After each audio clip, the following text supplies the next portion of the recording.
Hello, friends. This is Dave Hurwitz, executive editor at ClassicsToday.com, here with an interesting answer to a question, actually, in the form of a review. Some of you have been asking lately if Haydn wrote any piano concertos and things like that. And the answer is yes, he did. But he was not a major concerto composer. Most of his concerti are early works. Quite a few of them are lost. And the most famous one of all is his trumpet concerto. It's really kind of cool that Haydn, who is, was known for his experimental and forward way of thinking, wrote the greatest ever trumpet concerto. But there is a wonderful box here on Naxos that contains all of Haydn's concertos on 6 CDs. And I'm going to go through it just so that you know what it is, what there is, and what he wrote. It's really quite splendid. Wonderful performances, and in a nice, really attractive box. It's still available. You can still get it somehow most of the time. And so let's just look at these 6 discs, and I'll be able to talk a little bit about the various concertos.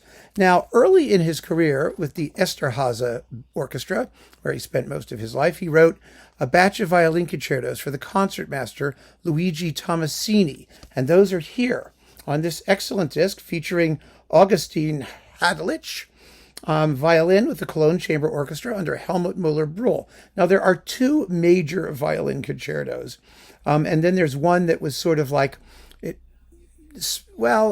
don't know if Haydn really wrote it or if he didn't write it or it was earlier than the other 2. But they're really lovely works. They're very attractive for their period and quite virtuosic. They use, at least 2 of them do. One of them is a little simpler. But 2 of them use very high positions on the violin and lots of double stopping, and they're really underrated. They're very, very interesting and fine early examples of early Haydn. So the 2 violin concertos that are like major are the ones to listen to. One is in C major, one is in A major, and one is in G major.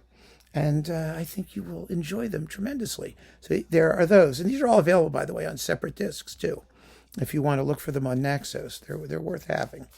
Then we've got horn concertos. Yay! His horn concerto number 1. There used to be 2, if I'm not mistaken, but this is a concerto for high horn. Horns usually specialize in the upper register or the lower register. This one is mostly for the upper register, although it has some really cool low notes in the slow movement and adagio. It's about the same length as Mozart's horn concerto. It's about 15 minutes and a bit, because especially with the natural horn, if you were to write longer, the guy's lips would fall off. I mean, they're very, very difficult to play. So that's a lovely work. Then there's the harpsichord or keyboard concerto in D major, which is really a first-class concerto. This is Haydn's major piano concerto. It's a big work, 25 minutes long. It's as long as like one of Mozart's. It has a delicious finale in the Hungarian style, which is really kind of cool for people doing things like that way back then. Haydn did a lot of stuff in the Hungarian style with Hungarian folk music. It's the only mature piano concerto by him that ranks with those of Mozart. And it's from the 1780s. It's a mature work. And that's the Haydn piano concerto. But he didn't specialize in those sorts of things. He was specialized in the whole orchestra and the symphonies. But like I said, there are some really fine concerti. Then we've got the double concerto for violin and forte piano, or harpsichord, which is another early work from the same period as the 2 piano concerto. the 2 violin concertos, the ones for Tomasini. So that's really a very interesting piece. 2 soloists, and doesn't ever get played, of course, because lots of this stuff never gets played. And then here we have the trumpet concerto. So you have a bunch of soloists. It's also Cologne Chamber Orchestra and Helmut Müller-Brühl. The soloists are all excellent. It's Dmitry Babanov horn, Harold Hurin harpsichord / forte piano, Ariadne Daskalakis violin, and Jürgen Schuster trumpet. There you go. Next. Now we've got a bunch of keyboard concertos. No, not yet. They're coming. Cello concertos. There are 2, and one that may be spurious, which I think it probably is spurious, but there's the big D major concerto, and then the C major concerto, which was only discovered in 1961, believe it or not, and authenticated in 1961. And since then, they are the 2 major cello concertos before along with C.P.E. Bach's, actually. But, there are two of them by Haydn before, like, later romantic, like Dvorak or Sanson or one of those guys. Not lots of cello concertos worth playing. Haydn's two cello concertos are magnificent. Cellists everywhere play them. They're also well known. They're as well known as the trumpet concerto, basically. And here they're very nicely done by Maria Kliegel. Again, Cologne Chamber Orchestra, Helmut Müller-Brühl. And you also get the possibly spurious cello concerto in D major, which is Hoboken 8B number 4, 7B number 4, whatever that means, from the catalog of Haydn's stuff. It probably isn't by Haydn, but they included it anyway because for a long time they thought that the big D major concerto wasn't by Haydn and this littler one was. But now we know the opposite because manuscripts have come to light and they've been able to authenticate things. Great works, major works, serious, big works. The C major cello concerto is actually even more interesting than the D major. And again, they're terribly virtuosic. They were written by for a cellist in Haydn's orchestra. His name, I think, was Anton Kraft. And they have all kinds of things like octave passages that are impossible to keep in tune and really good music. Good music. Now we've got keyboard concertos. There are 1, 2, 3. Oh, this is the one with the Hungarian rondo. Sorry, the other one was on the other disc. 4 of them on this disc. Haydn wrote more than this for keyboard. He also wrote earlier works that have come down to us as concertinos. They're not in this set. Those are also for like keyboard and strings, or keyboard and strings and a couple horns or an oboe or two. So here we've got the 4 serious actual keyboard concertos that he wrote, or some of them. There's these go up to Hoboken 11. And Hoboken 11 is the one with the Hungarian rondo, pardon me, the mature one from the 1780s, because it says rondo al Ungherese. That's how I knew. I was wondering where the Ungherese wasn't on that other one. That's an earlier one.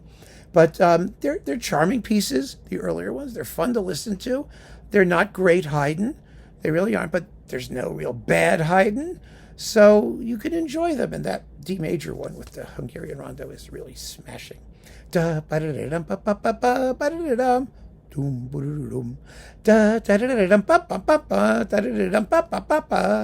it's just great. So there you go. These are with who's playing? Sebastian Knauer is the pianist. Then we've got a whole bunch of other keyboard things. These are harpsichord concertos and organ concertos. There are 3 organ concertos. And they are played here, thank God, by Harold Huron on the organ, because they can also be played on a harpsichord. But the organ concertos are delightful. There aren't that many organ concertos by other people from this period that we listen to other than Handel's. And then there are a couple harpsichord concertos tossed in here as well. 1, 2, 3, 4, 5 of the suckers. Have fun. And then, let's see, last but not least, oh yes, the concerti. These are mature works too from the 1780s. These are weird. Concertos for 2 lira organizzate. Now, a lira organizzate, this was written for the King of Naples, who when he wasn't torturing his subjects, which he did a lot of apparently, played this bizarre instrument that was like a hurdy-gurdy with a bowed element in it that had the range of a flute or an oboe. So, needless to say, Haydn wrote these things so that they could be played by a flute or an oboe. And they are delicious. They're delightful. They're wonderful. And they're played here by a variety of instruments. Thank God for variety, of course. They're short works, very elegant, immaculately crafted, and delicious. You've got 2 recorders, flute and oboe, 2 flutes, flute and oboe, and 2 recorders again. So that's it. Those are the Haydn concerti. And, the funny thing about them, really, I think, is that the best ones, or the ones that are really, the ones that have been preserved and played still, are the ones for the strangest instruments. The cello, which, of course, wasn't a major solo instrument in those days, and the trumpet, and then these lira organizzate things, which are just bizarre, but they're really sort of enlarged chamber works for small forces, and they're really delicious. Haydn was, of course, a master at things that set his imagination free. When it came to concerti, I think, the fact that he was not a virtuoso on any one instrument, although he played violin and he played piano quite well, but not, as a soloist. The fact that he wasn't a virtuoso really precluded him from writing works because other people wrote their own. Mozart's concerti were written for himself. Other people's violin concertos were written for themselves, usually. One exception was, Vivaldi, who was writing for, his school of orphan girls for the most part. But that's what happened with concerti in those days. So unless you were yourself a virtuoso on an instrument writing concertos for yourself, you just didn't write that many. Even Beethoven's were written for himself for the most part. With, the violin concerto was written for Clement, the other guy, but basically you wrote for yourself. That's why there are 5 Beethoven piano concertos and only 1 for violin. So Haydn's concerti are rarities, but they are nonetheless enjoyable. Early, middle, or late. As I've said before, there really is no immature Haydn. It's just early, middle, or late. So here it is, all on Naxos in a little six disc box. And you can get them and enjoy them. I do. I'm sure you will too. So keep on listening, friends. Thanks for joining me. Take care.